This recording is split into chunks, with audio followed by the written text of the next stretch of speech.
আমরা জেলা প্রশাসনের পক্ষ থেকে আজকে যে মাদক বিরোধী যে অভিযান আছে সেই অভিযানে আমরা টিলাগড় পয়েন্টের আশেপাশে ইতিমধ্যে 3 জনকে একেবারে সামনাসামনি পেয়েছি এবং তারা গাঁজা সেবন অবস্থায় ছিল এবং তাদের কাছে যে গাঁজাও ছিল। এই কারণে হচ্ছে আমরা তাদেরকে হচ্ছে মাদকদ্রব্য নিয়ন্ত্রণ আইন 2018 এর 36-5 ধারা অনুযায়ী প্রত্যেককে 100 টাকা করে অর্থদণ্ড এবং 15 দিনের বিনাশ্রম কারাদণ্ড দেওয়া হয়েছে। আমরা এখন পর্যন্ত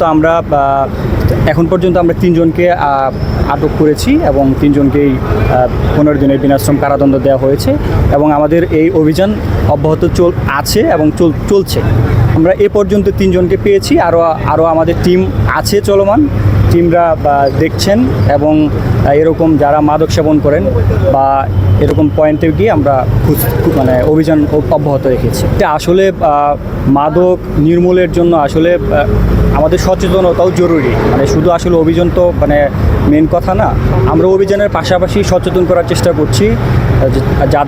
যারা নতুন করে উঠতি বয়সী ছেলেমেয়েরা ইদানিং দেখছি মাদকের সাথে জড়িত হচ্ছে, আমরা তাদেরকে বোঝানোর চেষ্টা করছি এবং সতর্কমূলকভাবে অল্প দিনের জেল দিয়ে তাদেরকে এটা বোঝানোর চেষ্টা করছি যে এটা আসলে সঠিক পথ না, এখান থেকে আমাদের বেরিয়ে আসতে হবে। আমরা জেলা প্রশাসন এবং এসএমপি পক্ষ থেকে এই অভিযান অব্যাহত আছে এবং আমরা আশা করছি যে আমাদের এই অভিযান যদি অব্যাহত থাকে আমরা খুব দ্রুতই সিলেটবাসীকে মাদকমুক্ত শহর হিসেবে প্রতিষ্ঠিত করতে পারব।